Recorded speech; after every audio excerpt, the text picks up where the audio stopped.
Punjabi radio USA ਸੁਣ ਰਹੇ ਸਾਰੇ ਸਰੋਤਿਆਂ ਨੂੰ ਬਲਵਿੰਦਰ ਕੌਰ ਵੱਲੋਂ ਪਿਆਰ ਭਰੀ ਸਤਿ ਸ੍ਰੀ ਅਕਾਲ। ਤੇ ਜੀ ਪ੍ਰੋਗਰਾਮ ਖਬਰ ਤੇ ਨਜ਼ਰ ਪ੍ਰੋਗਰਾਮ ਦੇ ਵਿੱਚ ਅੱਜ ਸਾਡੇ ਨਾਲ ਹੋਣਗੇ ਬਲਤੇਜ ਪੰਨੂ, ਦੱਸਣਗੇ ਖਬਰਾਂ ਦੇ ਪਿੱਛੇ ਕੀ ਸੱਚ ਲੁਕਿਆ ਹੋਇਆ। ਤੁਸੀਂ ਪੰਜਾਬੀ ਰੇਡੀਓ USA ਨੂੰ ਸੁਣ ਸਕਦੇ ਜੀ, ਰੇਡੀਓ ਸੈੱਟ ਤੇ, ਨੈੱਟ ਤੇ, ਫੋਨ ਤੇ ਵੀ ਸੁਣ ਸਕਦੇ ਆ।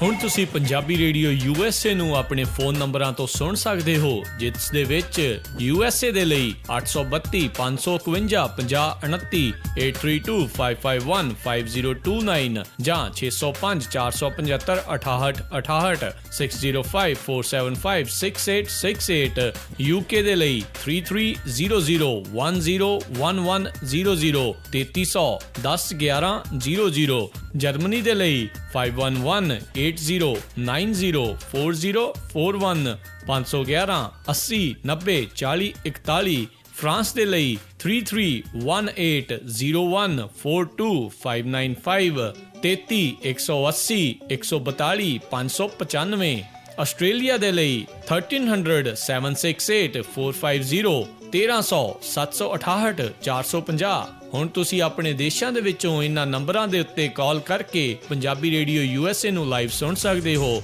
ਇਸ ਦੇ ਨਾਲ ਹੀ ਤੁਸੀਂ ਖਬਰਾਂ, ਖਬਰ ਤੇ ਨਜ਼ਰ, ਸਿਹਤ ਸੰਭਾਲ ਦਾ ਪ੍ਰੋਗਰਾਮ, ਨਾਨ ਸਟਾਪ ਪੰਜਾਬੀ ਗੀਤ, ਗੁਰਬਾਣੀ ਰੇਡੀਓ, ਸ਼੍ਰੀ ਦਰਬਾਰ ਸਾਹਿਬ ਜੀ ਦੇ ਹੁਕਮਨਾਮਾ ਸਾਹਿਬ ਦੀ ਵਿਆਖਿਆ ਪੰਜਾਬੀ ਅਤੇ ਅੰਗਰੇਜ਼ੀ ਦੇ ਵਿੱਚ, ਵੱਖ-ਵੱਖ ਗੁਰੂ ਘਰਾਂ ਦਾ ਸਿੱਧਾ ਪ੍ਰਸਾਰਣ, ਇਹ ਸਾਰਾ ਕੁਝ ਇਹਨਾਂ ਨੰਬਰਾਂ ਤੇ ਡਾਇਲ ਕਰਕੇ ਸੁਣ ਸਕਦੇ ਹੋ। ਸੁਣਦੇ ਰਹੋ ਪੰਜਾਬੀ ਰੇਡੀਓ USA। ਜੇ ਤੁਸੀਂ ਪੰਜਾਬੀ ਰੇਡੀਓ USA ਨੂੰ ਸੁਣਨਾ ਚਾਹੁੰਦੇ ਆ ਜੀ ਨੈੱਟ ਤੇ www.punjabiradiousa.com। ਪੰਜਾਬੀ ਰੇਡੀਓ USA ਦੇ ਇਸ ਪ੍ਰੋਗਰਾਮ ਨੂੰ ਸਪਾਂਸਰ ਕਰਦੇ ਨੇ ਜੀ ਖਾਲਸਾ ਇੰਸ਼ੋਰੈਂਸ ਏਜੰਸੀ ਵਾਲੇ, ਜੋ ਓਬਾਮਾ ਕੇਅਰ ਦੀਆਂ ਐਪਲੀਕੇਸ਼ਨਾਂ ਭਰਦੇ ਨੇ ਜੀ। ਉਹਨਾਂ ਦਾ phone number 4082722500। Karampal Singh ji, Jasjit Kaur ji, Charanjit Singh ji, ਮੰਜਲ brothers, Dalip Singh ਤੇ ਆਵਤਾਰ ਸਿੰਘ ਜੀ, ਰਜਿੰਦਰ ਕੌਰ ਜੀ, ਰਜਿੰਦਰ ਕੁਮਾਰ ਜੀ, ਹਰਕੇਵਲ ਸਿੰਘ ਤੇ ਰਵਿੰਦਰ ਕੌਰ ਅਟਵਾਲ, ਗੁਰਦੀਪ ਸਿੰਘ ਵਿਰਦੀ ਤੇ ਹਰਦੀਪ ਸਿੰਘ ਜੀ, ਬਹੁਤ ਬਹੁਤ ਇਹਨਾਂ ਦੇ ਧੰਨਵਾਦੀ ਹਾਂ। ਬਲਤੇਜ ਪੰਨੂ ਜੀ ਸਤਿ ਸ਼੍ਰੀ ਅਕਾਲ, ਸਵਾਗਤ ਹੈ ਜੀ। ਸਤਿ ਸ਼੍ਰੀ ਅਕਾਲ ਜੀ, ਧੰਨਵਾਦ ਜੀ, ਮਿਹਰਬਾਨੀ। ਜੀ ਬਲਤੇਜ ਪੰਨੂ ਜੀ, ਆਪਾਂ ਸ਼ੁਰੂ ਕਰਦੇ ਹਾਂ ਹਾਕੀ ਦੀ ਟੀਮ ਤੋਂ। ਪਾਕਿਸਤਾਨ ਦੀ ਹਾਕੀ ਦੀ ਟੀਮ ਨੇ ਜਿੱਤ ਤੇ ਲਿਆ ਆ ਮੈਚ, ਪਰ ਵਿਵਾਦਾਂ ਦੇ ਵਿੱਚ ਬਹੁਤ ਘਿਰ ਗਈ ਆ। ਬੜਾ ਇੱਕ ਸ਼ਾਨਦਾਰ ਮੈਚ ਸੀਗਾ ਜੀ, ਸੈਮੀਫਾਈਨਲ ਦਾ ਜਿਹੜਾ, ਔਰ ਜਿਹੜੀ ਟੀਮ ਚੰਗਾ ਖੇਡਦੀ ਹੈ ਉਹ ਜਿੱਤਦੀ ਹੈ ਤੇ ਉਹਨੂੰ ਉਹਦਾ ਕ੍ਰੈਡਿਟ ਵੀ ਜਿਹੜਾ ਦੇਣਾ ਬਣਦਾ ਜੀ। ਪਾਕਿਸਤਾਨ ਦੀ ਟੀਮ ਬੜੀ ਇਕਜੁੱਟ ਹੋ ਕੇ ਖੇਡੀ, ਹਾਲਾਂਕਿ ਮੈਚ ਬਹੁਤ ਫਸਵਾਂ ਸੀਗਾ, ਕੋਈ ਇੱਕ ਪਾਸੇ ਨਹੀਂ ਸੀਗਾ। 3 ਦੇ ਮੁਕਾਬਲੇ 4 ਗੋਲਾਂ ਦੇ ਨਾਲ ਜਿਹੜੀ ਪਾਕਿਸਤਾਨ ਦੀ ਟੀਮ ਹੈ ਜੀ, ਉਹਨੇ ਇਹ ਮੈਚ ਜਿੱਤ ਕੇ ਫਾਈਨਲ ਦੇ ਵਿੱਚ ਜਿਹੜਾ ਜੀ ਉਹ ਦਾਖਲਾ ਲਿਆ। ਪਰ ਨਾਲ ਦੀ ਨਾਲ ਉਹ ਵਿਵਾਦਾਂ ਦੇ ਵਿੱਚ ਘਿਰ ਗਈ ਜੀ। ਜਾਂ ਤਾਂ ਇਉਂ ਆ ਕਿ ਪਾਕਿਸਤਾਨ ਦੇ ਜਿਹੜੇ ਖੇਡਾਂ ਨੇ ਜੀ, ਉਹਨਾਂ ਨੂੰ ਸੈਟਬੈਕ ਬਹੁਤ ਵੱਜੀ ਆ ਅੱਤਵਾਦ ਦੀ ਵਜ੍ਹਾ ਕਰਕੇ ਪਿਛਲੇ ਕੁਝ ਸਮੇਂ ਤੋਂ, ਤੇ ਜਦੋਂ ਉਹ ਇੰਟਰਨੈਸ਼ਨਲ ਟੀਮਾਂ ਦੇ ਵਿੱਚ ਚੰਗੀ ਕਾਰਗੁਜ਼ਾਰੀ ਦਿਖਾਉਂਦੇ ਨੇ ਨਾ, ਉਹ ਗੁੱਸਾ ਆ। ਔਰ ਦੂਜਾ, ਦੋਵਾਂ ਮੁਲਕਾਂ ਦੇ ਵਿਚਾਲੇ ਜਿਹੋ ਜਿਹੇ ਸੰਬੰਧ ਤਕਰੀਬਨ ਬਣੇ ਰਹਿੰਦੇ ਨੇ ਜੀ, ਜਾਂ ਇਹਨਾਂ ਦਿਨਾਂ ਦੇ ਵਿੱਚ ਬਣੇ ਹੋਏ ਨੇ, ਕਿਤੇ ਨਾ ਕਿਤੇ ਉਹ ਵੀ ਜਿਹੜੀ ਖਟਾਸ ਉਹਨਾਂ ਦੀ ਉਹ ਨਜ਼ਰ ਆਉਂਦੀ ਹੈ ਇਹਨਾਂ ਦੇ ਵਿਚਾਲੇ। ਆਈ ਥਿੰਕ ਜਿਹੜੀ ਸਪੋਰਟਸਮੈਨਸ਼ਿਪ ਹੈ ਉਹ ਦਿਖਾਉਣੀ ਬੜੀ ਜ਼ਰੂਰੀ ਹੈ। ਅਗਰੈਸਿਵ ਜੇ ਖਿਡਾਰੀ ਹੋਊਗਾ ਤਾਂ ਚੰਗੀ ਗੱਲ ਹੈ। ਅਗਰੈਸਿਵਨੈਸ ਜਿਹੜੀ ਹੈ ਜੀ ਉਹ ਹਮੇਸ਼ਾ ਜਿਹੜੀ ਅੱਗੇ ਲਿਜਾਂਦੀ ਹੈ, ਪਰ ਜੇ ਉਹਨੂੰ ਪੋਜ਼ੀਟਿਵ ਤਰੀਕੇ ਦੇ ਨਾਲ ਵਰਤਿਆ ਜਾਵੇ ਤਾਂ। ਇੱਥੇ ਜਿਹੜਾ ਸੀਗਾ ਜਿੱਤਣ ਤੋਂ ਬਾਅਦ ਪਾਕਿਸਤਾਨ ਦੇ ਜਿਹੜੇ ਖਿਡਾਰੀ ਸੀਗੇ, ਉਹਨਾਂ ਨੇ ਜਿਹੜਾ ਜੀ ਇੱਕ ਤਾਂ ਸ਼ਰਟਾਂ ਲਾ ਲਈਆਂ ਸਾਰਿਆਂ ਨੇ। ਕੋਈ ਇੱਕ ਅੱਧੇ ਖਿਡਾਰੀ ਨੇ ਇੱਦਾਂ ਦੀ ਹਰਕਤ ਕੀਤੀ ਹੁੰਦੀ ਤਾਂ ਮੰਨ ਜਾਂਦੇ, ਸਾਰਿਆਂ ਨੇ ਸ਼ਰਟਾਂ ਲਾ ਕੇ ਉਹਨਾਂ ਨੇ ਜਿਹੜੇ ਦਰਸ਼ਕ ਤੇ ਮੀਡੀਆ ਜਿਸ ਪਾਸੇ ਬੈਠਾ ਸੀਗਾ ਜੀ, ਉਹਨਾਂ ਨੂੰ ਅਸ਼ਲੀਲਤਾ ਵਾਲੇ ਜਿਹੜੇ ਇਸ਼ਾਰੇ ਸੀਗੇ ਉਹ ਕੀਤੇ।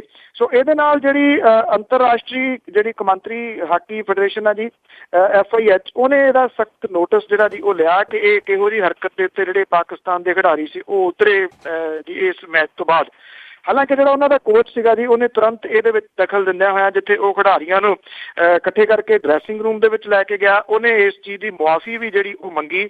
ਸੋ ਹਾਲ ਦੀ ਘੜੀ ਜਿਹੜਾ ਜੀ ਥੋੜਾ ਜਿਹਾ ਜਿਹੜਾ ਹਾਕੀ ਸੰਘ ਆ ਜੀ, ਉਹਦੇ ਤੋਂ ਇਹ ਟਲ ਗਿਆ, ਪਰ ਲੱਗਦਾ ਨਹੀਂ ਕਿ ਲੰਮੇ ਸਮੇਂ ਲਈ ਟਲੂਗਾ, ਕਿਉਂਕਿ ਇਹਦੇ ਉੱਤੇ ਕਾਰਵਾਈ ਤਾਂ ਤਕਰੀਬਨ ਹੋਊਗੀ, ਕਿਉਂਕਿ ਇਸ ਵੇਲੇ ਵੱਡੇ ਪੱਧਰ ਦੇ ਉੱਤੇ ਇਹਦਾ ਜਿਹੜਾ ਜੀ ਚਰਚਾ ਚੱਲ ਰਿਹਾ ਜੀ ਇੰਟਰਨੈਸ਼ਨਲ ਲੈਵਲ ਦੇ ਉੱਤੇ, ਕਿ ਇਹ ਕਿਹੋ ਜਿਹੀ ਹਰਕਤ ਸੀਗੀ ਜਿਹੜੇ ਪਾਕਿਸਤਾਨ ਦੇ ਖਿਡਾਰੀਆਂ ਨੇ ਕੀਤੀ, ਜਿੱਥੇ ਉਹਨਾਂ ਨੂੰ ਬੱਲੇ ਬੱਲੇ ਉਹਨਾਂ ਦੀ ਪੂਰੀ ਵਿਸ਼ਵ ਦੇ ਵਿੱਚ ਹੋਣੀ ਸੀਗੀ। ਉਹਨਾਂ ਨੇ ਚੰਗੀ ਖੇਡ ਵਿਖਾਈ ਔਰ ਫਾਈਨਲ ਦੇ ਵਿੱਚ ਪਹੁੰਚੇ, ਉੱਥੇ ਉਹਨਾਂ ਨੇ ਉਹ ਖੀਰ ਬਣਾ ਕੇ ਉੱਤੇ ਜਿਹੜੀ ਉਹਨਾਂ ਦੀ ਜ਼ੁਬਾਨ ਛਿੜਕ ਲਈ। ਜੀ ਜੀ ਜੀ ਬਿਲਕੁਲ।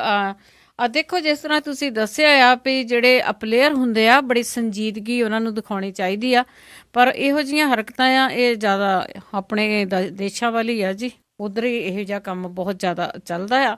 ਤੇ ਅੱਗੇ ਆਪਾਂ ਗੱਲ ਕਰੀਏ ਜੀ ਰਾਸ਼ਟਰਪਤੀ ਪ੍ਰਣਬ ਮੁਖਰਜੀ ਦੀ, ਉਹਨਾਂ ਦੀ ਵੀ ਉਹ ਵੀ ਹਸਪੀਟਲ ਪਹੁੰਚੇ ਨੇ ਜੀ ਐਂਜੀਓਪਲਾਸਟੀ ਲਈ।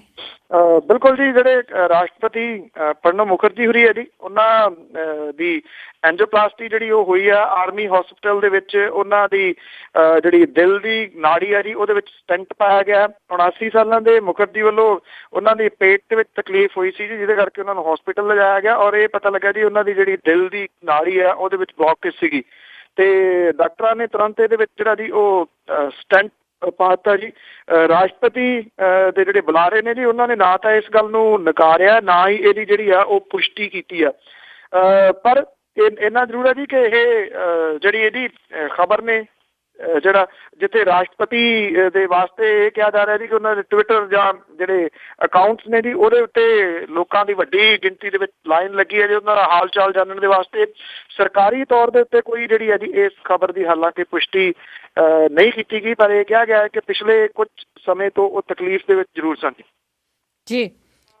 ਤੇ ਅੱਗੇ ਗੱਲ ਕਰੀਏ ਜੀ ਆਪਾਂ ਜੰਮੂ ਕਸ਼ਮੀਰ ਦੇ ਵਿੱਚ ਜਿਹੜੀਆਂ ਉੱਥੇ ਇਲੈਕਸ਼ਨਾਂ ਹੋ ਰਹੀਆਂ, ਚੌਥੇ ਗੇੜ ਦੀਆਂ ਉੱਥੇ ਵੋਟਾਂ ਆ ਉਹ ਪੈਣੀਆਂ ਆ, ਤੇ ਉੱਥੇ ਕਿਸ ਤਰ੍ਹਾਂ ਦਾ ਚੱਲ ਰਿਹਾ ਆ? ਕਾਫੀ ਲੋਕਾਂ ਦੇ ਵਿੱਚ ਉਤਸ਼ਾਹ ਜੀ।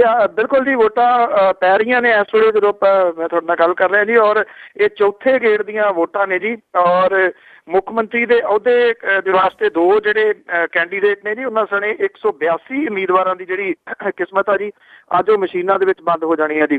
4 ਜ਼ਿਲ੍ਹਿਆਂ ਸ੍ਰੀਨਗਰ, ਅਨੰਤਨਾਗ, ਸ਼ੋਪੀਆਂ, ਸਾਂਬਾ ਤੇ ਵਿੱਚ ਜੀ 1890 ਪੋਲਿੰਗ ਸਟੇਸ਼ਨਾਂ ਦੇ ਉੱਤੇ ਕਰੀਬ 7 ਲੱਖ ਦੇ ਜਿਹੜੀਆਂ ਔਰਤਾਂ ਸਣੇ 15 ਲੱਖ ਵੋਟਰ ਜਿਹੜੇ ਨੇ ਉਹ ਆਪਣੇ ਵੋਟ ਦੇ ਹੱਕ ਦਾ ਇਸਤੇਮਾਲ ਜਿਹੜਾ ਜੀ ਅੱਜ ਉਹ ਕਰਨਗੇ। ਨੈਸ਼ਨਲ ਕਾਨਫਰੰਸ ਦੇ ਕਬਜ਼ੇ ਵਾਲੇ ਸ਼੍ਰੀਨਗਰ ਦੇ 8 ਹਲਕਿਆਂ ਤੇ ਸਾਰੀਆਂ ਨਜ਼ਰਾਂ ਜਿਹੜੀਆਂ ਟਿਕੀਆਂ ਹੋਈਆਂ ਨੇ। ਇਸ ਜ਼ਿਲ੍ਹੇ ਦੇ ਵਿੱਚ ਅਨੰਤਨਾਗ ਦੇ ਵਿੱਚ ਆਮ ਤੌਰ ਦੇ ਉੱਤੇ ਵੋਟਿੰਗ ਦਰ ਜਿਹੜੀ ਆ ਉਹ ਬਹੁਤ ਘੱਟ ਰਹਿੰਦੀ ਆ। ਉਧਰ ਜਿਹੜਾ ਲਾਸਟ ਮਿੰਟ ਦੇ ਉੱਤੇ ਨਰਿੰਦਰ ਮੋਦੀ ਨੇ ਇੱਕ ਵਾਰੀ ਫੇਰ ਕਾਂਗਰਸ, NCP ਤੇ PDP ਦੇ ਉੱਤੇ ਜਿਹੜੇ ਜੀ ਬੜੇ ਜ਼ੋਰਦਾਰ ਹਮਲੇ ਜਿਹੜੇ ਉਹ ਕੀਤੇ ਨੇ। ਉਹਨਾਂ ਨੇ ਕਿਹਾ ਕਿ ਇਹ ਪਾਰਟੀਆਂ ਜਿਹੜੀਆਂ ਹੈ ਨੇ ਜੀ ਇਹ ਪਹਿਲਾਂ ਤਾਂ ਲੋਕਾਂ ਨੂੰ ਜਿਹੜਾ ਲੜਾਉਂਦੀਆਂ ਨੇ, ਮੁੜ ਕੇ ਆਪਸ ਦੇ ਵਿੱਚ ਸੱਤਾ ਜਿਹੜੀ ਆ ਉਹ ਵੰਡ ਲੈਂਦੀਆਂ ਨੇ ਤੇ ਸੱਤਾ ਜਿਹੜੀ ਵੰਡ ਕੇ ਲੋਕਾਂ ਨੂੰ ਲੁੱਟਦੀਆਂ ਨੇ। ਇਸ ਕਰਕੇ ਉਹਨਾਂ ਨੇ ਕਿਹਾ ਕਿ ਇਸ ਵਾਰੀ ਜਿਹੜਾ ਜੀ BJP ਨੂੰ ਮੌਕਾ ਦਿੱਤਾ ਜਾਵੇ ਅਗਲੀ ਗੱਲ ਦੇ ਕਲੀਅਰ ਕਰਨ ਦੇ ਵੀ ਲੁੱਟਣ ਦਾ ਜਾਂ ਜਿਹੜਾ ਸੀਗਾ ਜੀ ਲੁੱਟ ਤੋਂ ਬਚਾਉਣ ਦਾ, ਇਹ ਕਲੀਅਰ ਨਹੀਂ ਕੀਤੀ ਉਹਨਾਂ ਨੇ। ਤੇ ਅੱਗੇ ਆਪਾਂ ਗੱਲ ਕਰਦੇ ਜੀ ISIS ਦੇ ਜਿਹੜਾ ਟਵਿੱਟਰ ਅਕਾਊਂਟ ਆ ਉਸ ਨੂੰ ਚਲਾਉਣ ਵਾਲਾ ਭਾਰਤ ਦੇ ਵਿੱਚੋਂ ਹੀ ਫੜਿਆ ਗਿਆ ਆ, ਜੋ ਕਿ ਇੱਕ ਇਸਲਾਮਿਕ ਸਟੇਟ ਬਣਾਉਣੀ ਚਾਹੁੰਦੇ ਆ। ਐਕਚੁਅਲੀ ਜੀ ਇਹ ਜਿਹੜਾ ਬ੍ਰਿਟਨ ਦਾ ਇੱਕ ਚੈਨਲ ਹੈ, ਚੈਨਲ 4, ਉਹਨੇ ਇਹ ਜਿਹੜੀ ਖਬਰ ਸਭ ਤੋਂ ਪਹਿਲਾਂ ਕੱਢੀ ਸੀਗੀ। ਉਹਨੇ ਇਹਦੀ ਜਿਹੜੀ ਇੰਟਰਵਿਊ ਸੀਗੀ ਉਹ ਵੀ ਇੱਕ ਰੇਡੀਓ ਦੇ ਉੱਤੇ ਕਰਤੀ ਜੀ, ਔਰ ਰੇਡੀਓ ਦੇ ਉੱਤੇ ਇੰਟਰਵਿਊ ਦੇ ਵਿੱਚ ਇਹਨੇ ਜਿਹੜੀ ਇਹਦੀ ਇਹ ਗੱਲ ਮੰਨੀ ਕਿ ਉਹ ਅਕਾਊਂਟ ਜਿਹੜਾ ਜੀ ਇੱਥੇ ਬੈਂਗਲੌਰ ਤੋਂ ਜਿਹੜਾ ਉਹ ਚਲਾਉਂਦਾ। ਤੇ ਉਦੋਂ ਬਾਅਦ ਜਿਹੜਾ ਸੀਗਾ ਜੀ ਇਹ ਸਾਰਾ ਇੱਕਦਮ ਜਿਹੜਾ ਸੀਗਾ ਜੀ ਇਹਦਾ ਰੌਲਾ ਰੱਪਾ ਪੈਣਾ ਸ਼ੁਰੂ ਹੋ ਗਿਆ। ਜਿਹੜੀਆਂ ਖੁਫੀਆ ਏਜੰਸੀਜ਼ ਨੇ ਉਹ ਹਰਕਤ ਦੇ ਵਿੱਚ ਜਿਹੜਾ ਆ ਗਈਆਂ ਜੀ ਤੇ ਉਹਨੂੰ ਗ੍ਰਿਫਤਾਰ ਕਰ ਲਿਆ ਗਿਆ ਜੀ, ਇਹ ਅਕਾਊਂਟ ਨੂੰ ਚਲਾਉਣ ਵਾਲੇ ਨੂੰ।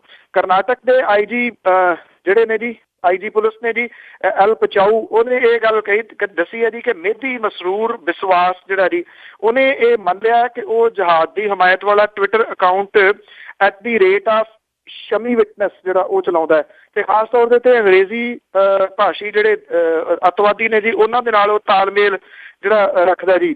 ਜਿਹੜਾ ਇਹ ਫੜਿਆ ਗਿਆ ਜੀ ਇਹ ਇੱਕ ਮਲਟੀਨੈਸ਼ਨਲ ਜਿਹੜੀ ਕੰਪਨੀ ਹੈ ਜੀ ਉਹਦੇ ਵਿੱਚ ਐਗਜ਼ੀਕਿਊਟਿਵ ਤੌਰ ਦੇ ਉੱਤੇ ਕੰਮ ਕਰਦਾ ਜੀ, ਇੰਜੀਨੀਅਰ, ਔਰ ਤਕਰੀਬਨ 5.5 ਲੱਖ ਰੁਪਈਆ ਜਿਹੜਾ ਜੀ ਸਾਲਾਨਾ ਪੈਕੇਜ ਇਹ ਲੈਂਦਾ ਸੀਗਾ। ਉਹ ISIS ਦੇ ਨਵੇਂ ਜਿਹੜੇ ਭਰਤੀ ਹੋਣ ਵਾਲੇ ਨੇ ਉਹਨਾਂ ਲਈ ਇਨਫੋਰਮੇਸ਼ਨ ਤੇ ਉਹਨਾਂ ਨੂੰ ਜਿਹੜਾ ਜੀ ਇੱਕ ਕਿਸਮ ਦੇ ਨਾਲ ਤੁਸੀਂ ਇਹ ਕਹਿ ਲਓ ਕਿ ਤਿਆਰ ਕਰਦਾ ਸੀਗਾ ਜੀ ਇਸ ID ਦੇ ਰਾਹੀਂ। ਬੈਂਗਲੌਰ ਦੇ ਪੁਲਿਸ ਕਮਿਸ਼ਨਰ ਨੇ ਇਹ ਖੁਲਾਸਾ ਕੀਤਾ ਜੀ ਕਿ ਪੱਛਮੀ ਬੰਗਾਲ ਦੇ ਵਾਸੀ ਜਿਹੜਾ ਵਿਸ਼ਵਾਸ ਹੈ ਉਹ ਪਿਛਲੇ ਕਈ ਸਾਲਾਂ ਤੋਂ ਇਹ ਅਕਾਊਂਟ ਜਿਹੜਾ ਉਹ ਚਲਾਉਂਦਾ ਸੀਗਾ। ਰੇਡੀਓ ਇੱਕ ਜਿਹੜਾ ਦੀ ਬ੍ਰਿਟਨ ਦਾ ਜਿਹਨੇ ਇਹ ਖਬਰ ਕੱਢੀ, ਇੱਥੇ ਖੁਫੀਆ ਏਜੰਸੀਆਂ ਜਿੰਨੀਆਂ ਮਰਜ਼ੀ ਰੌਲਾ ਪਾਈ ਜਾਂਦੀ, ਜੇ ਇਹ ਉੱਥੋਂ ਰੇਡੀਓ ਤੋਂ ਖਬਰ ਨਸ਼ਰ ਨਾ ਹੁੰਦੀ ਤਾਂ ਇੱਥੇ ਕਿਹਨੂੰ ਪਤਾ ਲੱਗਣਾ ਸੀ ਜੀ ਇਹ ਇੱਥੋਂ ਜਿਹੜਾ ਅਕਾਊਂਟ ਉਹ ਚੱਲੀ ਜਾ ਰਿਹਾ। ਬਿਲਕੁਲ ਜੀ, ਵਾਕਿਆ ਨਹੀਂ ਪਤਾ ਲੱਗਣਾ ਸੀ ਕਿ ਭਾਰਤ ਦੇ ਵਿੱਚ ਇਹ ਕੰਮ ਹੋ ਰਿਹਾ ਆ ਕਿ ਉੱਥੇ ਕੀ ਕੁਛ ਹੁੰਦਾ ਆ। ਅਤੇ ਅੱਗੇ ਜੀ ਨੂਰਮਹਿਲ ਡੇਰੇ ਦੇ ਵਿੱਚ ਜਿਹੜਾ ਸਤਸੰਗ ਆ ਅੱਜ ਹੈ, ਤੇ ਉੱਥੇ ਕਿਸ ਤਰ੍ਹਾਂ ਦੇ ਪ੍ਰਬੰਧ ਆ? ਤੇ ਅੱਜ ਇਹਨਾਂ ਨੇ ਭੰਡਾਰਾ ਜਿਹੜਾ ਜੀ ਉਹ ਰੱਖਿਆ ਹੋਇਆ, ਔਰ ਦਾਅਵਾ ਤਾਂ ਕਰਦਾ ਜੀ ਨੂਰਮਹਿਲੀ ਡੇਰਾ ਕਿ 60 ਤੋਂ 70 ਹਜ਼ਾਰ ਜਿਹੜਾ ਬੰਦਾ ਜੀ ਉਹ ਇੱਥੇ ਪਹੁੰਚ ਸਕਦਾ ਅੱਜ। ਦੂਜਾ ਇਹਦਾ ਪੱਖ ਇਹ ਹੈ ਜੀ ਕਿਉਂਕਿ ਇੱਕ ਤਾਂ ਹਰ ਜਗ੍ਹਾ ਤੇ CCTV ਕੈਮਰੇ ਜਿੰਨੇ ਰਾਹ ਜਾਂਦੇ ਨੇ ਜੀ ਉਹਨਾਂ ਦੇ ਉੱਤੇ ਪੁਲਿਸ ਨੇ ਲਾਏ ਨੇ। ਪੁਲਿਸ ਦੀਆਂ ਜਿਹੜੀਆਂ ਵੈਨ ਨੇ ਉਹ ਥਾਂ ਥਾਂ ਦੇ ਉੱਤੇ ਖੜੀਆਂ ਕੀਤੀਆਂ ਗਈਆਂ ਨੇ ਜੀ ਹਰ ਇਨਫੋਰਮੇਸ਼ਨ ਦੇ ਵਾਸਤੇ, ਔਰ ਪਲ ਪਲ ਦੀ ਇਨਫੋਰਮੇਸ਼ਨ ਜਿਹੜੀ ਹੈ ਜੀ ਉਹ ਪੁਲਿਸ ਰੱਖ ਰਹੀ ਹੈ, ਕਿੱਥੋਂ ਬੰਦੇ ਤੁਰ ਰਹੇ ਨੇ, ਕਿੱਧਰ ਨੂੰ ਜਾ ਰਹੇ ਨੇ। ਇਹ ਵੀ ਕਿਹਾ ਜਾ ਰਿਹਾ ਕਿ ਜਿਹੜੇ ਡੇਰੇ ਦੇ ਸ਼ਰਧਾਲੂ ਨੇ ਦਹਿਸ਼ਤ ਤਾਂ ਉਹਨਾਂ ਦੇ ਵਿੱਚ ਵੀ ਹੈਗੀ ਆ ਕਿ ਇੰਨੀ ਪੁਲਿਸ ਜਿਹੜੀ ਲੱਗੀ ਹੋਈ ਹੈ ਕਿਤੇ ਰਾਮਪਾਲ ਵਾਲੇ ਡੇਰੇ ਵਰਗੀ ਨਾ ਬਣਦੀ ਹੋਵੇ ਕਿ ਉੱਥੇ ਜਿਹੜਾ ਜੀ ਪੁਲਿਸ ਉੱਤੇ ਧਾਵਾ ਬੋਲੇ। ਹਾਲਾਂਕਿ ਇਦਾਂ ਦਾ ਕੋਈ ਲੱਗਦਾ ਨਹੀਂਗਾ ਕਿ ਪੁਲਿਸ ਇੰਨੇ ਇਕੱਠ ਦੇ ਵਿੱਚ ਜਿਹੜਾ ਜੀ ਉਹਦੇ ਉੱਤੇ ਧਾਵਾ ਬੋਲ ਸਕਦੀ ਹੈ, ਖਾਸ ਤੌਰ ਦੇ ਉੱਤੇ ਉਦੋਂ ਜਦੋਂ ਜਿਹੜਾ ਪ੍ਰਸ਼ਾਸਨ ਹੈ ਉਹਨੂੰ ਹਦਾਇਤਾਂ ਜਿਹੜੀਆਂ ਉਹ ਇਹ ਹੋਣ ਕਿ ਠੰਡ ਰੱਖੋ। ਜਿਹੜੀਆਂ ਸਰਕਾਰ ਦੀ ਤਰਫੋਂ ਸਰਕਾਰ ਤਾਂ ਧਿਰ ਜਿਹੜੀ ਹੈ ਜੀ ਇੱਥੇ ਬਣੀ ਹੋਈ ਆ। ਹਾਂ, ਮੌਸਮ ਵਿਗੜਿਆ ਹੈ, ਇਸ ਕਰਕੇ ਥੋੜ੍ਹੀ ਇੱਥੇ ਜਿਹੜੀ ਹੈ ਜੀ ਘੱਟ ਹੋ ਸਕਦੀ ਹੈ ਲੋਕਾਂ ਦੀ ਆਵਾਜਾਈ। ਦੂਜਾ ਜਿਹੜਾ ਡਰ ਹੈ ਜੀ ਉਹ ਵੀ ਹੋ ਸਕਦਾ ਹੈ। ਅੱਜ ਵੇਖਣਾ ਇਹ ਹੋਊਗਾ ਕਿ ਜਿਹੜਾ ਨੂਰਮਹਿਲੀ ਡੇਰਾ ਜੀ ਉਹ ਕਿਹੋ ਜਿਹਾ ਐਲਾਨ ਇੱਥੋਂ ਕਰਦਾ, ਭਾਵ ਕਿ ਉਹ ਕਿਸ ਪਾਸੇ ਵੱਲ ਨੂੰ ਕਹਾਣੀ ਜਿਹੜੀ ਹੈ ਜੀ ਉਹ ਤੋੜਦਾ। ਕਿ ਉਹ ਇਸ ਗੱਲ ਦੇ ਉੱਤੇ ਆਉਂਦਾ ਹੈ ਕਿ ਜਿਹੜੀ ਪੰਜਾਬ ਹਰਿਆਣਾ ਹਾਈ ਕੋਰਟ ਦੀ ਜਿਹੜੀ ਤਰੀਕ ਹੈ ਜਿਹੜੀ ਉਹਨੇ ਦਿੱਤੀ ਹੋਈ 15 ਦਿਨ ਦੀ, ਉਹਦੇ ਉੱਤੇ ਉਹਨੇ ਕੁਛ ਕਰਨਾ, ਜਾਂ ਅਜੇ ਉਹ ਇਸੇ ਗੱਲ ਦੇ ਉੱਤੇ ਅੜਿਆ ਰਹੂਗਾ ਜੀ ਕਿ ਜਿਹੜਾ ਜੀ ਕੀ ਕੀਤਾ ਜਾਵੇ, ਅਜੇ ਸਮਾਧੀ ਉਹਦੀ ਤੁੜਵਾਈ ਜਾਵੇ ਜਾਂ ਨਾ। ਉਂਝ ਵੈਸੇ ਕੱਲ੍ਹ ਦਾ ਜਿਹੜਾ ਦਿਨ ਹੈ ਜੀ ਉਹ ਵੀ ਬੜਾ ਅਹਿਮ ਆ, ਕਿਉਂਕਿ ਕੱਲ੍ਹ ਨੂੰ ਪੰਜਾਬ ਹਰਿਆਣਾ ਹਾਈ ਕੋਰਟ ਦੇ ਵਿੱਚ ਇਹਨਾਂ ਮਾਮਲਿਆਂ ਦੇ ਉੱਤੇ ਸੁਣਵਾਈ ਜਿਹੜੀ ਹੈ ਜੀ ਉਹ ਹੋਣੀ ਹੈ। ਜਿਹੋ ਜਿਹਾ ਸਖਤ ਲਹਿਜ਼ਾ ਪੰਜਾਬ ਹਰਿਆਣਾ ਹਾਈ ਕੋਰਟ ਦਾ ਲੱਗਦਾ ਨਹੀਂ ਕਿ ਡੇਰੇ ਨੂੰ ਉੱਥੋਂ ਕੋਈ ਰਾਹਤ ਮਿਲਣ ਦੀ ਆਸ ਹੈ ਜੀ। ਜੀ। ਤੇ ਜੀ ਅੱਗੇ ਆਪਾਂ ਆਪਣੀਆਂ ਖਬਰਾਂ ਦੇ ਵਿੱਚ ਟੀਚਰਾਂ ਦੀਆਂ ਗੱਲਾਂ ਬਾਤਾਂ ਕਰਦੇ ਰਹੇ ਹਾਂ ਕਿ ਕਿਸ ਤਰ੍ਹਾਂ ਉਹਨਾਂ ਨੂੰ ਕੁੱਟਿਆ ਮਾਰਿਆ ਜਾਂਦਾ, ਉਹ ਨੌਕਰੀਆਂ ਲੱਭਦੇ ਆ, ਉਹਨਾਂ ਦੀਆਂ ਪੱਗਾਂ ਲਾ ਦਿੱਤੀਆਂ ਜਾਂਦੀਆਂ, ਉਹਨਾਂ ਨੂੰ ਲਾਠੀਆਂ ਨਾਲ ਕੁੱਟਿਆ ਜਾਂਦਾ ਆ, ਕੁੜੀਆਂ ਦੀਆਂ ਚੁੰਨੀਆਂ ਲਾਈਆਂ ਜਾਂਦੀਆਂ। ਪਰ ਉਹਨਾਂ ਦੇ ਵਿੱਚੋਂ ਕਈ ਤੇ ਵਿਚਾਰੇ ਜਿਹੜੇ ਓਵਰ ਏਜ ਹੋ ਗਏ ਉਹਨਾਂ ਨੂੰ ਜੋਬ ਨਹੀਂ ਮਿਲਣੀ। ਬਿਲਕੁਲ ਜੀ, ਐਕਚੁਅਲੀ ਇਹ ਤਾਂ ਵਿਚਾਰੇ ਸੰਘਰਸ਼ ਕਰਦੇ ਕਰਦੇ ਜਿਹੜੀ ਉਮਰ ਦਾ ਬਹੁਤਾ ਹਿੱਸਾ ਸੀ ਨਾ ਜਿਹੜਾ ਉਹ ਕੱਢ ਗਏ ਜੀ। ਜਿਹੜੇ ਪੰਜਾਬ ਦੇ ਵਿੱਚ ਜਿਹੜੀਆਂ ਸੈਂਕੜੇ ਧੀਆਂ ਨੇ ਜੀ ਉਹਨਾਂ ਦਾ ਦਰਦ ਜਿਹੜੀ ਗੁਰਪ੍ਰੀਤ ਆਪਣੇ ਉੱਤੇ ਤੇਲ ਪਾ ਕੇ ਜਿਹਨੂੰ ਆਪਣੇ ਆਪ ਨੂੰ ਸਾੜਨ ਦੀ ਕੋਸ਼ਿਸ਼ ਕੀਤੀ ਉਹਦੇ ਨਾਲੋਂ ਘੱਟ ਨਹੀਂ ਹੈ ਜੀ। ਕਿ ਮੁੰਡਿਆਂ ਦਾ ਵੀ ਜਿਹੜਾ ਦਰਦ ਹੈ ਜੀ ਹੁਣ ਤਾਂ ਉਹ ਮੁੰਡਿਆਂ 'ਚ ਵੀ ਨਹੀਂ ਰਹੇ, ਬੰਦਿਆਂ ਦੇ ਵਿੱਚ ਸ਼ਾਮਲ ਹੋ ਗਏ। ਜਿਹੜੀਆਂ ਧੀਆਂ ਨੇ ਜੀ ਉਹਨਾਂ ਦੇ ਅੱਖਾਂ ਦੇ ਵਿੱਚ ਜਿਹੜੇ ਸੰਜੋਏ ਹੋਏ ਸੁਪਨੇ, ਹੱਥਾਂ ਦੇ ਵਿੱਚ ਡਿਗਰੀਆਂ ਨੇ। ਜਦੋਂ ਸਰਕਾਰ ਨੇ ਨਾ ਸੁਣੀ, ਇਹ ਕੁੜੀਆਂ ਟੈਂਕੀਆਂ ਤੇ ਚੜ੍ਹ ਕੇ ਆਪਣੇ ਆਪ ਨੂੰ ਅੱਗ ਲਾਉਣ ਦਾ ਯਤਨ ਵੀ ਕਰਦੀਆਂ ਰਹੀਆਂ ਜੀ, ਡਿਗਰੀਆਂ ਵਿਖਾ ਕੇ ਨਾਅਰੇ ਵੀ ਮਾਰਦੀਆਂ ਰਹੀਆਂ। ਇਹਨਾਂ ਦੇ ਵਿੱਚੋਂ ਹੁਣ ਬਹੁਤੇ ਜਿਹੜੇ ਨੇ ਜੀ ਉਹ ਨੌਕਰੀ ਦੀ ਉਮਰ ਜਿਹੜੀ ਉਹ ਪਾਰ ਕਰ ਗਏ ਨੇ ਜੀ। ਜਿਹੜੇ ਅੰਕੜੇ ਨੇ ਉਹਨਾਂ ਦੇ ਅਨੁਸਾਰ ਰਾਜ ਕਰੀਬ 6000 ਟੈਟ ਪਾਸ ਜਿਹੜੇ ਬੇਰੁਜ਼ਗਾਰ ਅਧਿਆਪਕ ਨੇ ਜੀ ਉਹ ਓਵਰਏਜ ਹੋ ਗਏ ਨੇ। ਭੁੱਚੋ ਮੰਡੀ ਦੀ ਅੰਜੂ ਬਾਲਾ MA ਉਹਨੇ ਕੀਤੀ ਹੋਈ ਆ। 6 ਸਾਲ ਤੋਂ ਉਹ ਨੌਕਰੀ ਦੀ ਖਾਤਰ ਕਦੇ ਸੜਕਾਂ ਤੇ ਬੈਠੀ, ਕਦੇ ਟੈਂਕੀਆਂ ਤੇ ਚੜੀ। ਉਹਨੂੰ ਬੇਕਾਰੀ ਨੇ ਜੇਲ੍ਹ ਵੀ ਵਿਖਾਈ। ਉਹ ਆਤਮਾ ਨੂੰ ਅਜੇ ਵੀ ਪੁੱਛਦੀ ਹੈ ਕਿ ਹੁਣ ਅਸੀਂ ਕਿੱਥੇ ਜਾਈਏ। ਨਾਲ ਹੀ ਉਹ ਕਹਿੰਦੀ ਹੈ ਕਿ ਲੀਡਰਾਂ ਲਈ ਕੋਈ ਉਮਰ ਦੀ ਹੱਦ ਨਹੀਂ ਆ, ਜਦੋਂ ਕਿ ਡਿਗਰੀਆਂ ਵਾਸਤੇ ਉਮਰ ਦੀਆਂ ਹੱਦਾਂ ਜਿਹੜੀਆਂ ਉਹ ਮਿੱਥੀਆਂ ਹੋਈਆਂ ਨੇ। ਲੁਧਿਆਣੇ ਦੇ ਜੱਸੋ ਪਰਮਿੰਦਰ ਕੌਰ MA B.Ed ਦੇ ਨਾਲ ਟੀਚਰ ਜਿਹੜੇ ਪ੍ਰੀਖਿਆ ਟੈਸਟ ਆ ਜੀ ਟੈਟ ਉਹ ਵੀ ਉਹਨੇ ਪਾਸ ਕੀਤਾ, ਉਹ ਵੀ ਹੁਣ ਓਵਰਏਜ ਹੋ ਗਈ ਜੀ। ਸਰਕਾਰ ਨੇ ਪਹਿਲਾਂ ਪੋਸਟਾਂ ਕੱਢੀਆਂ ਹੀ ਨਹੀਂ। ਉਹਦਾ ਇਹ ਕਹਿਣਾ ਕਿ ਇਹਦੇ ਵਿੱਚ ਉਹਨਾਂ ਦਾ ਕੀ ਕਸੂਰ ਹੈ, ਜਦੋਂ ਪੋਸਟਾਂ ਹੀ ਨਹੀਂ ਨਿਕਲੀਆਂ ਤਾਂ ਉਹਨਾਂ ਨੂੰ ਐਡਜਸਟ ਜਿਹੜਾ ਜੀ ਉਹ ਕਰਨਾ ਚਾਹੀਦਾ। ਧੂਰੀ ਦੀ ਚਰਨਜੀਤ ਕੌਰ ਆ ਜੀ, ਉਹਦੇ ਵੀ 3 ਸਾਲ ਪਹਿਲਾਂ ਟੈਟ ਟੈਸਟ ਪਾਸ ਜਿਹੜਾ ਕਰ ਲਿਆ ਸੀਗਾ, ਪਰ ਉਹ ਵੀ ਜਿਹੜੀ ਆ ਜੀ ਓਵਰਏਜ ਹੋ ਗਈ। ਇੱਕ ਵਿਅਕਤੀ ਜਿਹਦਾ ਨਾਮ ਸੋਮਾ ਸਿੰਘ ਆ ਜੀ, ਉਹਨੇ ਸੁਸਾਈਡ ਕਰਨ ਦੀ ਵੀ ਕੋਸ਼ਿਸ਼ ਕੀਤੀ ਸੀਗੀ। ਡਿਗਰੀ ਹੋਲਡਰ ਆ ਜੀ, ਦਿਹਾੜੀਆਂ ਕਰਦਾ ਅੱਜ ਕੱਲ੍ਹ ਜੀ। ਸੋ ਦਿਹਾੜੀਆਂ ਦੇ ਉੱਤੇ ਜਿਹੜਾ ਜੀ ਉਹ ਜਾਂਦਾ ਸਾਈਕਲ ਲੈ ਕੇ। ਜਿਹੜਾ ਜਿਹਨੇ ਟੈਟ ਪਾਸ ਕੀਤੀ ਹੋਈ ਹੈ, MA ਪਾਸ ਜਿਹੜੀ ਹੈ ਜੀ ਕੀਤੀ ਹੋਈ ਹੈ, ਕਿ ਕੋਈ ਉਹਨੂੰ ਦਿਨ ਦੇ ਵਾਸਤੇ ਦਿਹਾੜੀ ਤੇ ਲੈ ਜਾਏ ਤੇ ਉਹ 200 ਰੁਪਈਆ ਜਿਹੜਾ ਜੀ ਕਮਾ ਕੇ ਆਪਣੇ ਟੱਬਰ ਦਾ ਜਿਹੜਾ ਜੀ ਉਹ ਗੁਜ਼ਾਰਾ ਤੋਰ ਸਕੇ। ਜੀ ਬਹੁਤ ਮੰਦੀ ਹਾਲਾਤ ਹੈ ਜੀ ਇਸ ਤਰ੍ਹਾਂ ਦੇ। ਤਾਂ ਇੱਕ ਢੰਡਾਰੀ ਕਾਂਡ ਬਿਹਾਰ ਤੋਂ ਇੱਕ ਮੁਲਜ਼ਮ ਗ੍ਰਿਫਤਾਰ ਕਰਕੇ ਲੁਧਿਆਣੇ ਵਾਪਸ ਲਿਆਂਦਾ ਗਿਆ ਜੀ। ਇਹ ਜਿਹੜਾ ਐਕਚੁਅਲੀ ਮੁਲਜ਼ਮ ਢੰਡਾਰੀ ਕਾਂਡ, ਜਿੱਥੇ ਕਿ ਇੱਕ ਲੜਕੀ ਜਿਹੜੀ ਸੀ ਜਿਸ ਨਾਲ ਪਹਿਲਾਂ ਰੇਪ ਹੋਇਆ ਸੀਗਾ, ਬਾਅਦ ਦੇ ਵਿੱਚ ਉਹਨੂੰ ਜਿਉਂਦਿਆਂ ਸਾੜ ਦਿੱਤਾ ਗਿਆ ਸੀਗਾ ਜੀ। ਤੋਂ ਇਸ ਦੇ ਵਾਸਤੇ ਇੱਕ ਜਿਹੜਾ ਵਿਅਕਤੀ ਹੋਰ ਹੈ ਜੀ, ਉਹਨੂੰ ਬਿਹਾਰ ਤੋਂ ਫੜ ਕੇ ਜਿਹੜਾ ਜੀ ਲਿਆਂਦਾ ਲੁਧਿਆਣੇ ਦੀ ਪੁਲਿਸ ਨੇ ਜੀ। ਅੱਜ ਉਹਨੂੰ ਮੈਜਿਸਟ੍ਰੇਟ ਦੇ ਸਾਹਮਣੇ ਜਿਹੜਾ ਉਹ ਪੇਸ਼ ਕੀਤਾ ਜਾਊਗਾ। ਇਹ ਵਿਕਾਸ ਕੁਮਾਰ ਉਰਫ ਬੱਲੀ ਆ, ਜਿਹਨੂੰ ਥਾਣਾ ਫੋਕਲ ਪੁਆਇੰਟ ਦੀ ਜਿਹੜੀ ਪੁਲਿਸ ਹੈ ਜੀ ਉਹਨੇ ਬਿਹਾਰ ਤੋਂ ਗ੍ਰਿਫਤਾਰ ਕਰਕੇ ਲਿਆਂਦਾ। ਇਹ ਪੁਲਿਸ ਟੀਮ ਜਿਹੜੀ ਸੀਗੀ ਸ਼ਨੀਚਰਵਾਰ ਨੂੰ ਗਈ ਸੀਗੀ ਜੀ, ਵਾਪਸ ਆਈ ਹੈ, ਮਾਫ ਕਰਨਾ, ਲੁਧਿਆਣੇ ਦੇ ਵਿੱਚ। ਔਰ ਅੱਜ ਜਿਹੜਾ ਜੀ ਇਹਨੂੰ ਡਿਊਟੀ ਮੈਜਿਸਟ੍ਰੇਟ ਦੇ ਸਾਹਮਣੇ ਜਿਹੜਾ ਉਹ ਪੇਸ਼ ਕੀਤਾ ਜਾਊਗਾ। ਜਿਹੜੇ ਗ੍ਰਿਫਤਾਰ ਹੋਣ ਵਾਲੇ ਨੇ ਜੀ, ਉਹਨਾਂ ਦੇ ਹੁਣ ਗਿਣਤੀ ਜਿਹੜੀ ਹੈ ਜੀ ਉਹ 5 ਹੋ ਚੁੱਕੀ ਹੈ। ਤੋ ਇੱਕ ਜਿਹੜਾ ਜੀ ਵਿਅਕਤੀ ਉਹ ਰਹਿ ਗਿਆ। ਤਕਰੀਬਨ 7 ਨੇ ਜੀ ਇਹਦੇ ਵਿੱਚ ਟੋਟਲ, ਮਾਫ ਕਰਨਾ 7 ਨੇ, ਇੱਕ ਰਹਿ ਗਿਆ, 6 ਜਿਹੜੇ ਉਹ ਗ੍ਰਿਫਤਾਰ ਹੋ ਗਏ ਨੇ। ਤੋ ਹਾਲਾਂਕਿ ਇਹ ਜਿਹੜਾ ਮਾਮਲਾ ਹੈ ਜੀ, ਇਹ ਕਿਸੇ ਜਗ੍ਹਾ ਦੇ ਉੱਤੇ ਬਾਹਰ ਬਹੁਤ ਜ਼ਿਆਦਾ ਨਹੀਂ ਆ ਰਿਹਾ ਮੀਡੀਆ ਦੇ ਵਿੱਚ। ਮੀਡੀਆ ਇਹਨੂੰ ਬਹੁਤ ਜ਼ਿਆਦਾ ਕਵਰ ਜਿਹੜਾ ਉਹ ਨਹੀਂ ਕਰ ਰਿਹਾ। ਖਾਸ ਤੌਰ ਦੇ ਉੱਤੇ ਜਿਹੜਾ ਨੈਸ਼ਨਲ ਮੀਡੀਆ ਹੈ, ਜਿਹੜਾ ਇਲੈਕਟ੍ਰੋਨਿਕ ਮੀਡੀਆ, ਉਹਦੇ ਵਿੱਚ ਤਾਂ ਇਹਦਾ ਕੋਈ ਜ਼ਿਕਰ ਹੀ ਨਜ਼ਰ ਨਹੀਂ ਆ ਰਿਹਾ। ਨਿਰਸੰਦੇਹ ਜਿਹੜਾ ਦਿੱਲੀ ਵਾਲਾ ਰੇਪ ਕਾਂਡ ਹੈ ਜੀ, ਉਹਦਾ ਬਹੁਤ ਜ਼ਿਕਰ ਹੈ, ਪਰ ਲੁਧਿਆਣੇ ਦੇ ਵਿੱਚ ਜੋ ਕੁਝ ਹੋਇਆ ਉਹਦਾ ਕੁਝ ਵੀ ਸਾਹਮਣੇ ਨਹੀਂ ਆ ਰਿਹਾ। ਸ਼ਾਇਦ ਉਹਦਾ ਪ੍ਰਮੁੱਖ ਰੀਜ਼ਨ ਇਹ ਹੈ ਕਿ ਇਹ ਗਰੀਬ ਘਰ ਦੀ ਜਿਹੜੀ ਧੀ ਸੀਗੀ, ਜਾਂ ਜਿਹੜਾ ਜੀ ਕੋਈ ਵੀ ਸਰਕਾਰ ਦੇ ਕੇਬਲ ਮਾਫੀਏ ਦੇ ਨਾਲ ਪੰਗਾ ਨਹੀਂ ਲੈਣਾ ਚਾਹੁੰਦਾ ਚੈਨਲ, ਕਿ ਇਹ ਨਹੀਂ ਪਤਾ ਕਿ ਉਹਨਾਂ ਨੂੰ ਕਦੋਂ ਜਿਹੜਾ ਜੀ ਇੱਥੋਂ ਆਫ ਕਰ ਦਿੱਤਾ ਜਾਵੇ ਪੰਜਾਬ ਦੇ ਵਿੱਚੋਂ, ਜੇ ਉਹਨਾਂ ਨੇ ਇਸ ਖਬਰ ਦਾ ਜ਼ਿਕਰ ਕੀਤਾ। ਤੇ ਜੀ ਬਿਲਕੁਲ, ਜਦ ਪੰਜਾਬ ਸਰਕਾਰ ਆ ਇਸ ਤਰ੍ਹਾਂ ਦੇ ਕੇਸਾਂ ਦਾ ਉਹ ਲਿਖਣਾ ਹੀ ਨਹੀਂ ਚਾਹੁੰਦੀ ਆਪਣੀਆਂ ਬਹੀਆਂ ਖਾਤਿਆਂ ਦੇ ਵਿੱਚ ਕਿ ਸਾਡੇ ਇਸ ਤਰ੍ਹਾਂ ਦਾ ਕੋਈ ਕੇਸ ਹੀ ਨਹੀਂ ਹੁੰਦਾ, ਤੇ ਫਿਰ ਬਾਕੀਆਂ ਦਾ ਕੀ ਕਸੂਰ ਆ। ਅੱਗੇ ਗੱਲ ਕਰਦੇ ਜੀ, ਮਮਤਾ ਬੈਨਰਜੀ ਨੇ ਫਿਰ ਜਿਹੜਾ ਸਰਕਾਰ ਦੇ ਉੱਤੇ ਹਮਲਾ ਬੋਲਿਆ। ਮਮਤਾ ਬੈਨਰਜੀ ਜਿਹੜੀ ਆ ਜੀ, ਉਹ ਹੁਣ ਤੁਸੀਂ ਇਹ ਕਹਿ ਲਓ ਕਿ ਸਿੱਧਮ ਸਿੱਧੀ ਜਿਹੜੀ ਟੱਕਰ ਆ ਉਹ ਲੈ ਰਹੀ ਆ ਮੋਦੀ ਦੇ ਨਾਲ ਜੀ, ਮੋਦੀ ਸਰਕਾਰ ਦੇ ਨਾਲ, ਔਰ ਖਾਸ ਤੌਰ ਦੇ ਉੱਤੇ ਨਰਿੰਦਰ ਮੋਦੀ ਹੋਰਾਂ ਦੇ ਨਾਲ। ਇਹ ਜਿਹੜਾ ਮਾਮਲਾ ਹੈ ਜੀ, ਉਹ ਤੁਹਾਨੂੰ ਪਤਾ ਜਿਹੜਾ ਚਿੱਟ ਫੰਡ ਕੰਪਨੀ ਸੀਗੀ ਜੀ, ਇੱਕ ਜਿਹੜਾ ਉਹ ਫੜਿਆ ਗਿਆ ਪਿਛਲੇ ਦਿਨਾਂ ਦੇ ਵਿੱਚ। ਚਿੱਟ ਫੰਡ ਕੰਪਨੀ ਦੇ ਮਾਮਲੇ ਦੇ ਵਿੱਚ ਇੱਕ ਖੇਡ ਮੰਤਰੀ ਜਿਹੜਾ ਜੀ ਮਮਤਾ ਦੀ ਸਰਕਾਰ ਦਾ, ਉਹਨੂੰ ਅਰੈਸਟ ਕੀਤਾ ਗਿਆ। ਇਸ ਤੋਂ ਪਹਿਲਾਂ 2 ਜਿਹੜੇ ਅਹਿਮ ਨੇਤਾ ਨੇ ਜੀ ਤ੍ਰਿਣਮੂਲ ਕਾਂਗਰਸ ਦੇ, ਉਹ ਵੀ ਗ੍ਰਿਫਤਾਰ ਹੋਏ ਨੇ। ਮਮਤਾ ਬੈਨਰਜੀ ਇਸ ਮਾਮਲੇ ਦੇ ਉੱਤੇ ਗਲਤ ਰਹੀ ਹੈ। CBI ਨੇ ਗ੍ਰਿਫਤਾਰੀਆਂ ਕੀਤੀਆਂ ਨੇ ਕਿਉਂਕਿ ਚਿੱਟ ਫੰਡ ਕੰਪਨੀ ਦੇ ਵਿੱਚ ਕਰੋੜਾਂ ਦਾ ਨਹੀਂ, ਦਾ ਘਪਲਾ ਜਿਹੜਾ ਜੀ ਉਹ ਹੋਇਆ। ਲੋਕਾਂ ਨੂੰ ਜਿਹੜਾ ਜੀ ਗੁੰਮਰਾਹ ਕਰਕੇ ਇਹਦੇ ਵਿੱਚ ਪੈਸੇ ਜਿਹੜੇ ਉਹ ਇਕੱਠੇ ਕਰਕੇ ਇਹ ਲੋਕ ਲੈ ਗਏ ਨੇ। ਜੇ ਇਹਦੀ ਜਾਂਚ ਦੇ ਵਿੱਚ ਕਿਸੇ ਬੰਦੇ ਦਾ ਨਾਮ ਬੋਲ ਰਿਹਾ ਤੇ ਉਹਨੂੰ ਜੇ ਗ੍ਰਿਫਤਾਰ ਕਰ ਲਿਆ ਜਿਹੜੀ CBI ਨੇ, ਤੇ ਉਹਦੇ ਵਿੱਚ ਗਲਤ ਕੀ ਹੈ ਜੀ? ਜੇ ਉਹਨਾਂ ਨੇ ਨਹੀਂ ਕੁਛ ਕੀਤਾ ਤੇ ਉਹ ਆਪੇ ਜਿਹੜਾ ਜੀ ਛੁੱਟ ਜਾਣਗੇ। ਪਰ ਇੱਕ ਕਿਸਮ ਦੇ ਨਾਲ ਪੱਛਮੀ ਬੰਗਾਲ ਨੇ ਸਿੱਧੀ ਟੱਕਰ ਜਿਹੜੀ ਆ ਜੀ ਉਹ ਸੈਂਟਰ ਦੀ ਸਰਕਾਰ ਦੇ ਨਾਲ ਇਸ ਮੁੱਦੇ ਦੇ ਉੱਤੇ, ਖਾਸ ਤੌਰ ਦੇ ਉੱਤੇ ਮਮਤਾ ਬੈਨਰਜੀ ਨੇ ਜਿਹੜੀ ਆ ਜੀ ਉਹ ਲੈ ਲਈ ਹੈ ਸਿੱਧਮ ਸਿੱਧੀ ਜਿਹੜੀ ਟੱਕਰ।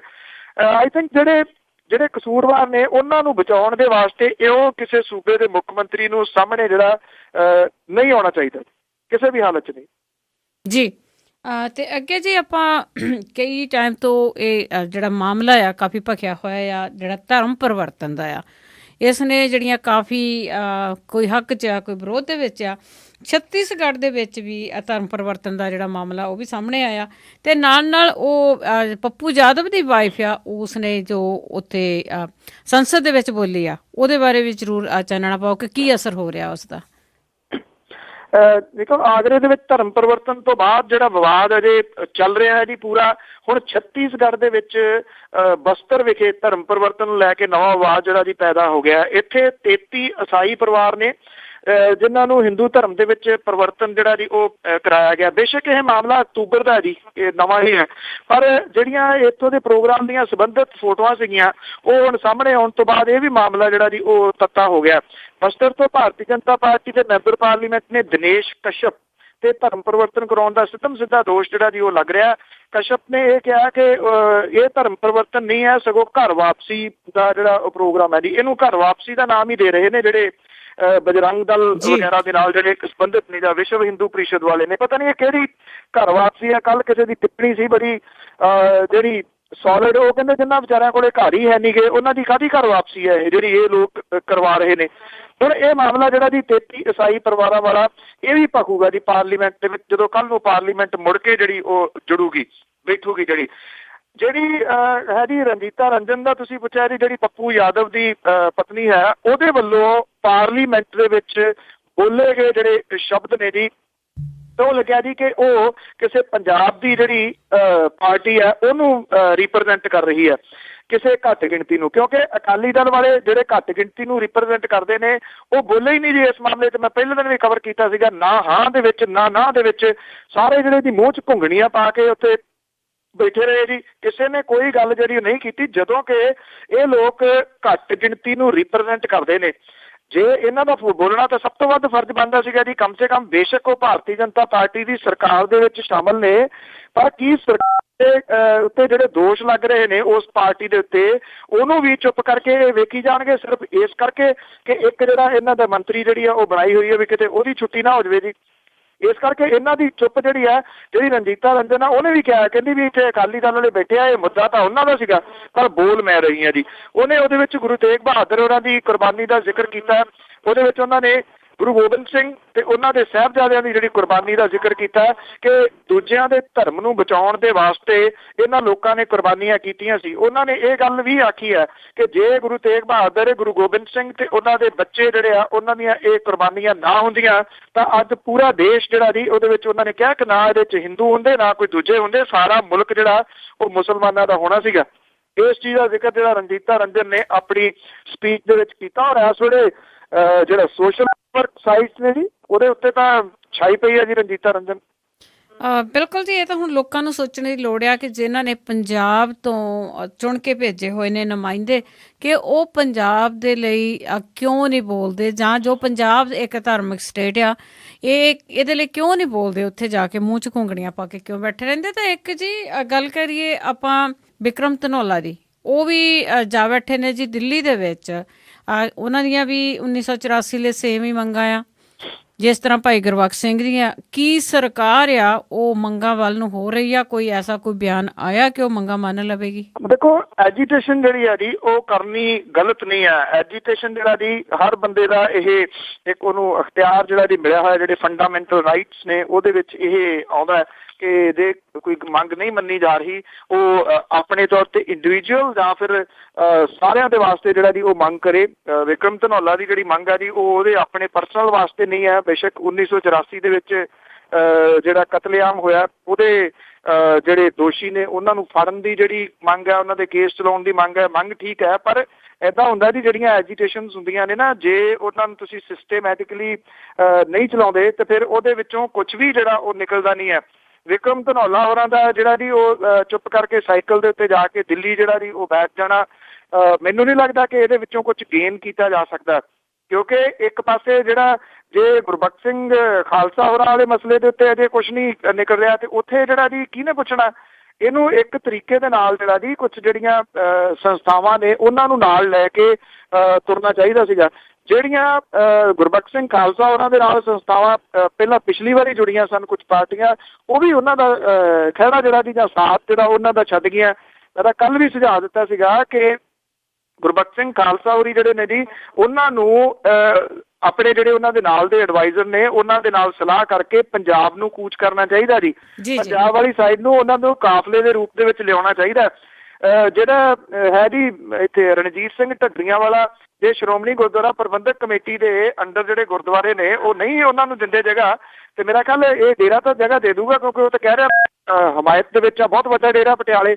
ਇੱਥੇ ਆ ਕੇ ਬਹਿ ਜਾਣ, ਪੰਜਾਬ ਦੇ ਵਿੱਚ ਹੋਣਗੇ ਤਾਂ ਉਹਨਾਂ ਨੂੰ ਹਮਾਇਤ ਵੀ ਮਿਲੂਗੀ। ਜੇ ਵਿਕਰਮ ਧਨੌਲਾ ਹੋਰਾਂ ਨੇ ਜੇ ਇਹ ਕਰਨੀ ਸੀਗੀ ਐਜੀਟੇਸ਼ਨ, ਤੇ ਆਈ ਥਿੰਕ ਕਿਤੇ ਨਾ ਕਿਤੇ ਉਹ ਜੇ ਉਹ ਗੁਰਬਖਸ਼ ਸਿੰਘ ਹੋਰਾਂ ਦਾ ਸਾਥ ਦਿੰਦੇ ਤੇ ਸ਼ਾਇਦ ਬੈਟਰ ਹੁੰਦਾ।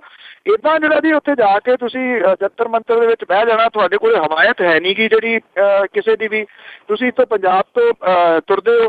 ਇੱਦਾਂ ਐਜੀਟੇਸ਼ਨ ਜਿਹੜੀਆਂ ਨਹੀਂ ਚੱਲਦੀਆਂ ਕਿ ਸਾਈਕਲ ਦੇ ਉੱਤੇ ਤੁਸੀਂ ਤੁਰੇ ਤੇ ਜਾ ਕੇ ਉੱਥੇ ਦੀ ਜਿਹੜਾ ਬਹਿ ਗਏ ਔਰ ਫਿਰ ਇਹ ਕਹੋ ਕਿ ਮੈਨੂੰ ਜਿਹੜੀ ਹਮਾਇਤ ਚਾਹੀਦੀ ਹੈ, ਹਮਾਇਤ ਤਾਂ ਮਿਲੂਗੀ, ਹਮਾਇਤ ਵਾਲੀ ਗੱਲ ਨਹੀਂ ਹੈਗੀ, ਪਰ ਨਾਲ ਦੀ ਨਾਲ ਇਹ ਵੀ ਹੈ ਕਿ ਇਹਦੇ ਵਾਸਤੇ ਤੁਸੀਂ ਸਿਸਟਮ ਕੀ ਅਪਣਾਇਆ, ਕਿਹੜੇ ਤਰੀਕੇ ਦੇ ਨਾਲ ਤੁਸੀਂ ਇੱਥੋਂ ਤੁਰੇ, ਕਿਵੇਂ ਤੁਸੀਂ ਗਏ।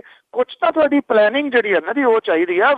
ਪਲੈਨਿੰਗ ਮੇਰਾ ਖਿਆਲ ਉੱਥੇ ਜੰਤਰ ਮੰਤਰ ਦੇ ਉੱਤੇ ਤਾਂ ਕਈ ਬੈਠੇ ਨੇ, ਕਿ ਉਹਨਾਂ ਦੇ ਵਿੱਚ ਵਿਕਰਮ ਧਨੌਲਾ ਜਾ ਕੇ ਸ਼ਾਮਲ ਹੋ ਜਾਣਾ ਚਾਹੁੰਦਾ ਵੀ ਉੱਥੇ ਹੋਰ ਵੀ ਬੈਠੇ ਨੇ ਤੇ ਮੈਂ ਵੀ ਬਹਿ ਗਿਆ ਜੀ। ਮੁੱਦਾ ਜਿਹੜਾ ਉਹ ਗੰਭੀਰ ਆ, ਮੁੱਦੇ ਦੇ ਉੱਤੇ ਕੋਈ ਦੋ ਰਾਵਾਂ ਨਹੀਂ ਹੈਗੀਆਂ ਕਿ ਮੁੱਦਾ ਇਹ ਨਹੀਂ ਹੋਣਾ ਚਾਹੀਦਾ, ਬਿਲਕੁਲ। ਪਰ ਜਿਹੜਾ ਤਰੀਕਾ ਹੈ, ਜਿਵੇਂ ਹੁਣ ਪਾਰਲੀਮੈਂਟ ਦੇ ਵਿੱਚ ਵੀ ਤਾਂ ਚੱਲ ਰਿਹਾ ਨਾ ਜੀ ਸਾਰਾ ਮਸਲਾ ਉੱਠ ਰਿਹਾ, ਪਰ ਇਹ ਆਈ ਥਿੰਕ ਉਹਨਾਂ ਨੂੰ ਇਹ ਬਿਨਾਂ ਇਹ ਸੋਚੇ ਸਮਝੇ ਤੋਂ ਉਹਨਾਂ ਨੇ ਇਹ ਸਟੈਪ ਲਿਆ ਜੀ। ਮੈਂ ਤਾਂ ਬਿਲਕੁਲ openly ਜੀ, ਇਹ ਬਿਲਕੁਲ ਕਹੂੰਗਾ, ਬਿਨਾਂ ਬਿਲਕੁਲ ਸੋਚੇ ਸਮਝੇ ਸਹੀ ਲਿਆ। ਤੁਹਾਡੇ ਕਹਿਣ ਦਾ ਮਤਲਬ ਹੈ ਹਰ ਇੱਕ ਚੀਜ਼ ਆ, ਹਰ ਇੱਕ ਕੰਮ ਕਰਨਾ ਵਿਉਂਤਬੰਦੀ ਦੇ ਨਾਲ ਕਰਨਾ ਚਾਹੀਦਾ ਆ। ਜਿੰਨੇ ਅਸੀਂ ਰਲ ਕੇ ਜਿਹੜਾ ਆ ਪੂਰੇ ਜ਼ੋਰ ਨਾਲ ਕੰਮ ਕਰਾਂਗੇ ਉਹਦਾ ਕੋਈ ਨਾ ਕੋਈ ਅਸਰ ਆ ਜਿਹੜਾ ਉਹ ਹੁੰਦਾ ਆ। ਅਖੀਰ ਦੇ ਵਿੱਚ ਮੇਰਾ ਸਵਾਲ ਹੋਊਗਾ ਜੀ, ਜਿਹੜੀ ਸਰਦ ਰੁੱਤ ਆ ਉਸ ਨੇ ਵੀ ਪੰਜਾਬ ਦੇ ਵਿੱਚ ਦਸਤਕ ਦਿੱਤੀ ਆ। ਬਿਲਕੁਲ ਜੀ, ਕਿਉਂਕਿ ਇੱਥੇ ਨਾ ਜੀ ਸਾਡੇ ਮੀਂਹ ਜਿਹੜਾ ਉਹ ਹੁਣ ਤਿਉਹਾਰ ਹੀ ਹੋ ਗਿਆ ਕਿ ਜਿਵੇਂ ਦਿਨ ਤਿਉਹਾਰ ਆਉਂਦੇ ਨਾ ਸਾਲ ਦੇ ਵਿੱਚ, ਤੋਂ ਹੁਣ ਮੀਂਹ ਵੀ ਉਨਾ ਕੀ ਪੈਂਦਾ। ਐਤਕੀ ਤਾਂ ਜਿਹੜੀਆਂ ਬਰਸਾਤਾਂ ਸੀਗੀਆਂ ਉਹਦੇ ਵਿੱਚ ਵੀ ਮੀਂਹ ਬਹੁਤ ਥੋੜੇ ਪਏ, ਪਰ ਜਿਹੜੀ ਨੇਚਰ ਆ ਜਾਂਦੀ ਜੀ ਉਹ ਆਪਣਾ ਰੰਗ ਤਾਂ ਦਿਖਾਉਂਦੀ ਆ। ਹੁਣ ਕੱਲ ਤੋਂ ਜਿਹੜਾ ਮੀਂਹ ਆ ਜੀ ਉਹ ਤਕਰੀਬਨ 24 ਘੰਟੇ ਹੋ ਗਏ ਜੀ ਪੰਜਾਬ ਦੇ ਵਿੱਚ ਸਾਰੇ ਦੇ ਵਿੱਚ ਭਰਵਾਂ ਮੀਂਹ ਜਿਹੜਾ ਜੀ ਉਹ ਪੈ ਰਿਹਾ। ਬਹੁਤ ਦੇਰ ਤੋਂ ਬਾਅਦ ਇਹ ਕਹਿ ਲਓ ਕਿ ਪੰਜਾਬ ਦੇ ਵਿੱਚ ਇੰਨੀ ਬਿਜਲੀ ਲਿਸ਼ਕਦੀ ਜਾਂ ਇੰਨੇ ਬੱਦਲ ਜਿਹੜੇ ਉਹ ਗਰਕਦੇ ਸੁਣਾਈ ਦਿੱਤੇ ਨੇ। ਦੂਜੇ ਬਾਦਲਾਂ ਦੀ ਤਾਂ ਫੂਕ ਨਿਕਲੀ ਆ, ਇਹ ਬਾਦਲ ਜਿਹੜੇ ਰੌਲਾ ਜ਼ਰੂਰ ਪਾ ਰਹੇ ਨੇ ਇਸ ਵੇਲੇ ਪੰਜਾਬ ਦੇ ਵਿੱਚ। ਔਰ ਜਿਹੜਾ ਹਿਮਾਚਲ ਹੈ ਜੀ ਉਹਦੇ ਵਿੱਚ ਸਨੋ ਜਿਹੜੀ ਆ ਉਹ ਇੰਨੀ ਪਈ ਆ ਜੀ, ਪੂਰਾ ਹਿਮਾਚਲ ਜਿਹੜਾ ਢਕਿਆ ਗਿਆ ਜੀ ਇਸ ਸਨੋ ਦੇ ਨਾਲ। ਔਰ ਇਹ ਖਿੱਤਾ ਜਿਹੜਾ ਜੀ ਪੂਰੇ ਦਾ ਪੂਰਾ ਪੰਜਾਬ, ਹਰਿਆਣਾ, ਹਿਮਾਚਲ ਇਸ ਵੇਲੇ ਸਰਦ ਰੁੱਤ ਜਿਹੜੀ ਆ ਜੀ ਉਹਦੀ ਜੈਕਟ ਦੇ ਵਿੱਚ ਆ ਗਿਆ। ਪਰ ਇਹ ਮੀਂਹ ਬੜਾ ਜ਼ਰੂਰੀ ਸੀਗਾ ਜੀ ਫਸਲਾਂ ਦੇ ਵਾਸਤੇ, ਤਾਂ ਇਹਨੇ ਘਿਓ ਦਾ ਕੰਮ ਕਰਨਾ।